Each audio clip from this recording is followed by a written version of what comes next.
Hello, everybody, and welcome back to Witch's Castle. I'm Will Castle. I've been off the face of the planet for a little bit, got super sick, then my partner got super sick, and frankly, that'll put a damper on anything. But I am back, and boy, oh boy, do I have some shenanigans in store for you. Today, we're going to be doing another Commander deck tech, and we're going to be looking at Deadpool trading card. This card was just recently spoiled and released on the April 1st, April Fool's Day, Secret Lair drop. So we got Deadpool and an assortment of other cards with Deadpool on them. And this card has a very unique text box that's got me very excited. So let's get into it. So, with Deadpool, he's 2, a black and a red, for a 5/3 legendary creature, mutant mercenary hero. As Deadpool enters, you may exchange his text box and another creature's. At the beginning of your upkeep, you lose 3 life, and you can pay 3 to sacrifice this creature and have each other player draw a card. So, there's a couple of obviously rules shenanigans going on here. First of all, Deadpool gets around hexproof. It doesn't say target, so hexproof and shroud don't matter. It just says another creature's text box. People will get hung up on that. You can correct them. As long as it doesn't say the word target on it, you can, in fact, use that ability on things with hexproof, ward, and shroud. Because it's not being targeted. It just does the thing. Obviously, he incentivizes your opponents to get rid of him. He dings them for damage and is a card draw engine. You can replace your own creatures with this and potentially get some value out of it as well. And that's kind of the route I ended up taking with this. He's super bizarre, and his text box has a lot of words in it that have existed in silver border cards before. Things like the one of the blue-black commanders from an old unset deals with words in text boxes and such. So getting one of these as a non-silver border card that's going to be accessible and playable for people, very excited. So the way I ended up taking this deck is I wanted to lean into making my own creatures into Deadpool clones and then sacrificing them for some kind of value, mayhaps, with things like Putrid Goblin, where I could replace Deadpool's text box with Putrid Goblin and give him Persist. So then the original Deadpool could die and then come back, but it'll have its original text box when it comes back, so you can give it to somebody else now. The idea being kind of to be able to be flexible with it, giving Deadpool some more Blinky style shenanigans. Things like Persist and I believe Undying is the other one that makes it come back with a +1/+1 counter. Those were what I wanted to play to with my particular build. This one's more aristocracy style, making my creatures into Deadpools. Endless Cockroaches is another one in here with that kind of idea, where you're going to switch the text box and make your original Deadpool be able to come back to your hand when he dies. You're going to sacrifice him as the aristocrat's token, basically. A lot of those strategies usually like to play cards that replace themselves with other tokens. I'm just going to replace that substitute with our commander. Deadpool is going to get these abilities from these other creatures and also be able to give those other creatures the ability to sacrifice themselves. Giving our opponents card draw value, yes, but admittedly, if you can accrue enough value, or if you decide to take your build in a direction that punishes card draw, it's not so bad. There's been a lot of those cards that came out in Duskmourn. Duskmourn had a lot of card draw punishment cards, so taking Deadpool in an aristocrat's card draw punishment style deck lets you play more with his text box and not care as much about trying to give it to other people, if that's the kind of style you want to take this deck in. We are running some various punishment style cards in here, things like the Gleeful Arsonist. Whenever an opponent casts a non-creature spell, Gleeful Arsonist deals damage equal to its power to that player. Notably, you could give this text box to Deadpool, and Deadpool's power is 5? So if I'm not... I'd have to double check the rules on this one, because depending on what they say the text box is versus the power toughness box, if I'm correct, you take the Gleeful Arsonist text box, but not its power toughness. So Deadpool would deal 5 damage anytime an opponent casts a non-creature spell. I'm going to double check myself in real time right now and leave it in the video, because if I'm wrong, it's still interesting to think about, I guess. Yeah, let me go double check. I looked it up. Unless it's a creature that has an ability that gives it power and toughness, Deadpool keeps his original power and toughness. So if you swap Deadpool's text box with Gleeful Arsonists, now every time they cast a non-creature spell, they take 5. If this was a creature that said its power was equal to blah blah blah, then Deadpool's power and toughness would change. But good to know for everybody out there.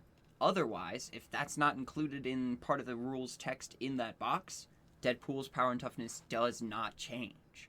So anything that relates to blah blah blah equal to power, if that creature was designed with lower power, like Lethal Arsonist, for example, with that idea in mind, you can now swap Deadpool's text box with that creature's text box to get some of those bigger values out of it.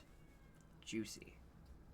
We're going to scroll down into the sorceries, and admittedly, they're fairly boring.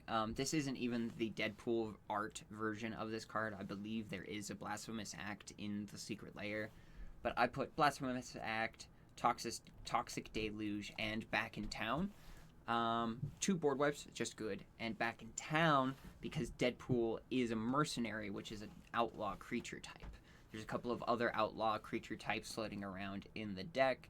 Actually, it might me remind myself. Oh, it doesn't say. Perfect. It'd be too easy if it said. Pirates, that's another one.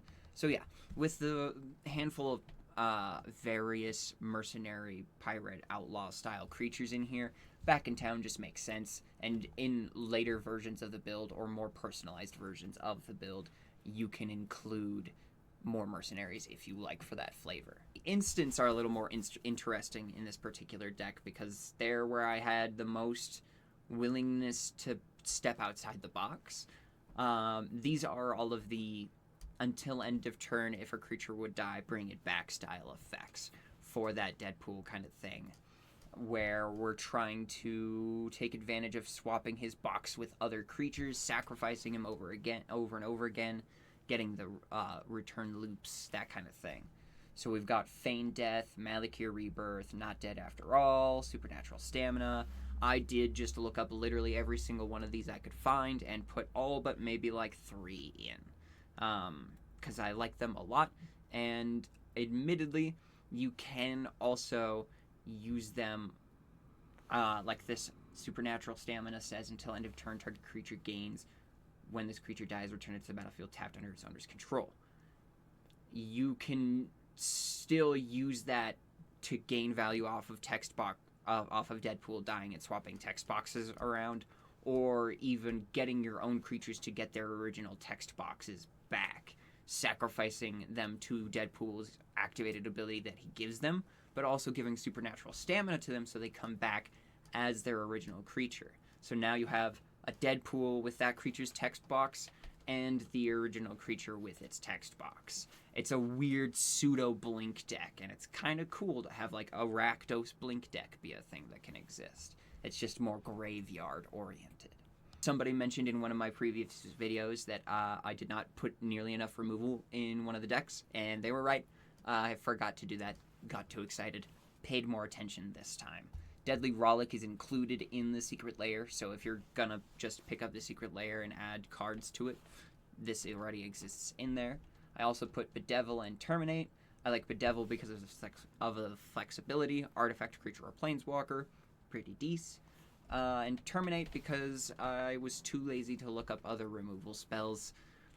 And admittedly, the Deadpool Secret Lair, while it was selling for $40 to $50 online at launch, is not going to sell realistically like that on the secondary market. Like, looking at trying to get that right now outside of Wizards is absurdly expensive, and I kind of wanted to make a joke box with Deadpool. So I'm okay with putting Admittedly, a more proper amount of removal in there, but them not necessarily being some of the better pieces, because I would rather just swap the text box with Deadpool and force that to be kind of the way they interact with this deck. Also, Tragic Slip because it's funny. I get an altar of it and put a banana peel under his foot, and that's just a Deadpool card right there. Also put Resurrection Orb in here. It's a card from the Warhammer universe. It says whenever equipped creature dies, return that creature to the battlefield under its owner's control at the beginning of the next end step.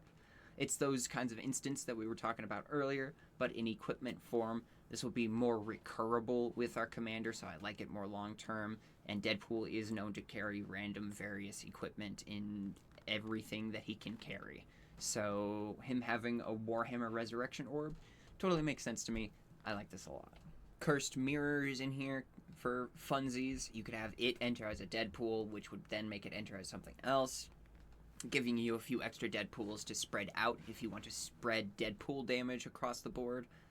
We're running Conjurer's Closet in here to blink our Deadpool and give more text boxes out. Helm of the Host lets us make token copies of him. This also makes it so the equipped creature doesn't have the legendary rule, but it does give you more Deadpools, which is pretty solid.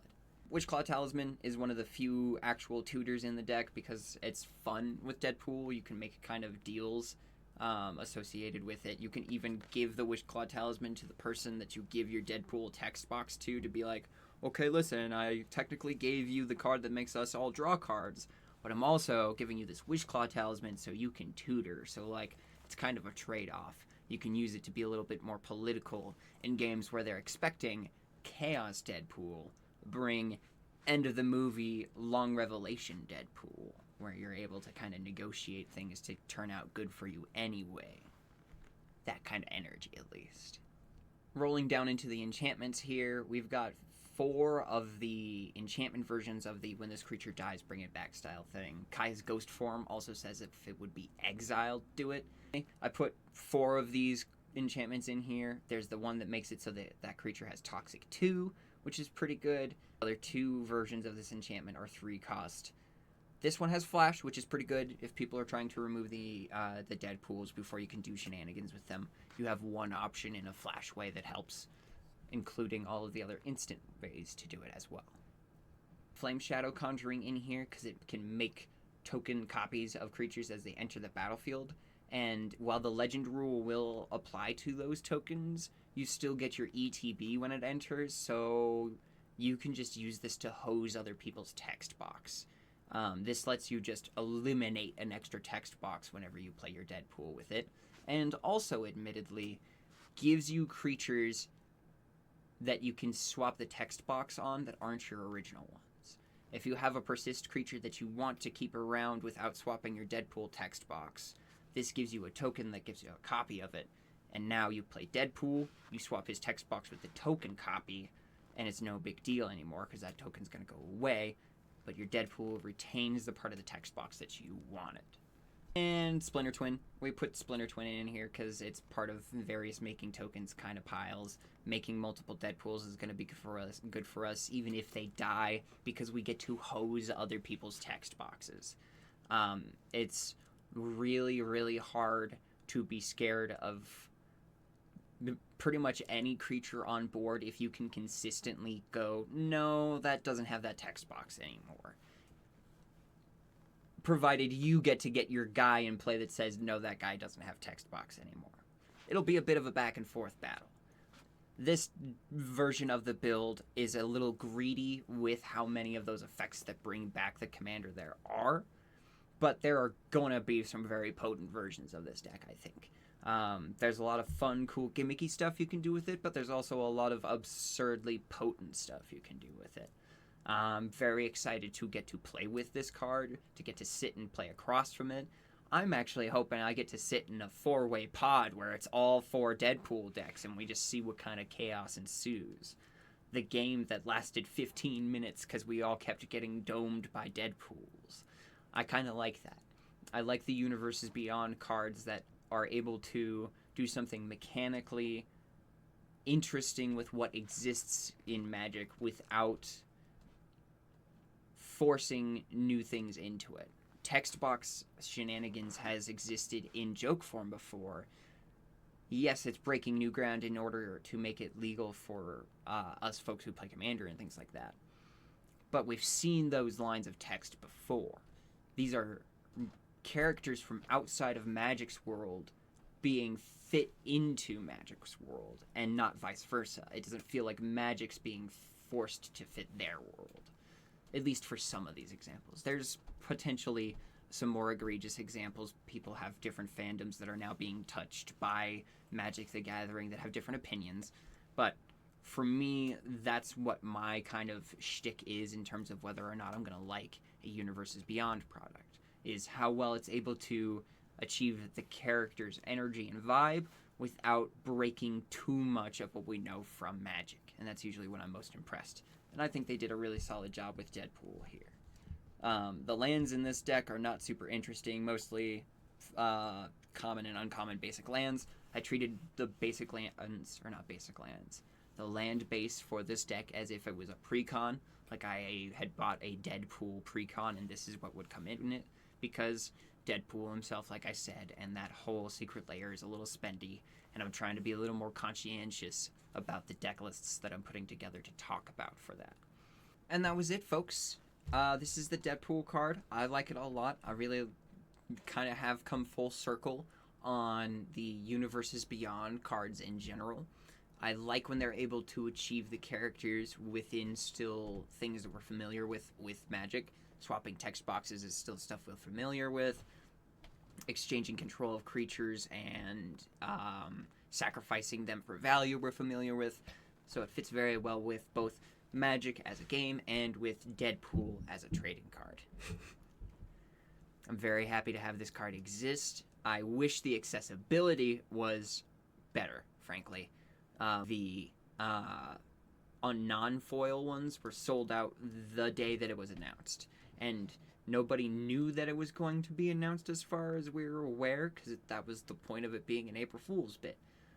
But now you have people that are gonna feel bad because of the way that you announced that kind of thing. So, like, the announcement behind the product could have been handled a little bit better, and I think making sure there was more product to last long enough that people who were caught off guard by the fact that it was announced on April Fool's could get a hold of the card still. It was a good bit, and it made sense for marketing. But I am hesitant to give them too much credit when they could have just printed more to compensate a bit. We shall see. We'll see how accessible this card is in the long run. Some of the secret layers have been super hard to get a hold of. Some of them have actually been fairly easy to get a hold of. Some of them have spiked, some of them have plummeted. Deadpool is Deadpool. If Ryan Reynolds is going to be at any conventions nearby by the time this card drops, people are going to try and scramble to get him to sign it. So, like, it's cool that it exists. I just wish that more people would get a chance to play with it, and I don't know if that's what's going to happen.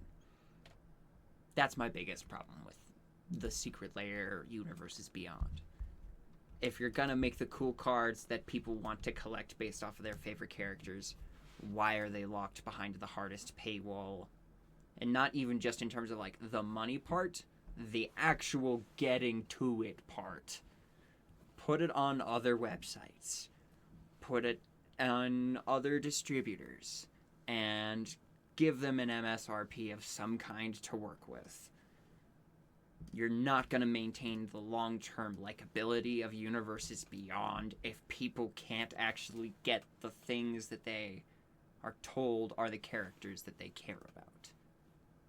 That's my grief. I'll leave it be, because the card's still cool, and we'll see what happens. If you like this video, if you like this deck tech, if you like any of the opinions I had to share about Deadpool and Universes Beyond as a whole, if you could do me a solid and go down below and click the subscribe button, it means that you'll be able to hear more from me and from the community that we're starting to kind of accumulate here. If you could click the like button as well, you've made it through the video at this point, and not a lot of people that watch YouTube videos do actually make it all the way through the end of them. The analytics do show that, like, people don't always watch them all the way through. If you did, that generally means that there was something about it you either liked or disliked, and I would appreciate if you clicked the like button or the dislike button, because it shows me what I need to do in the future. If it's liked, I can talk about more of this. If it's disliked, I'll shove it in a box and talk about it privately with friends. I don't need to talk about everything I want to talk about. I want to talk with the community. So that's one of the ways you can help me do that. And that's it, honestly. That's the whole video, and it's been a while. I got a little sick. I mentioned that at the start of this video. We're putting that in a box. I got sick. It's over. I'm not sick anymore. Time to make videos. Thank you guys for being willing to stick around, and I will see you in the next one. Bye.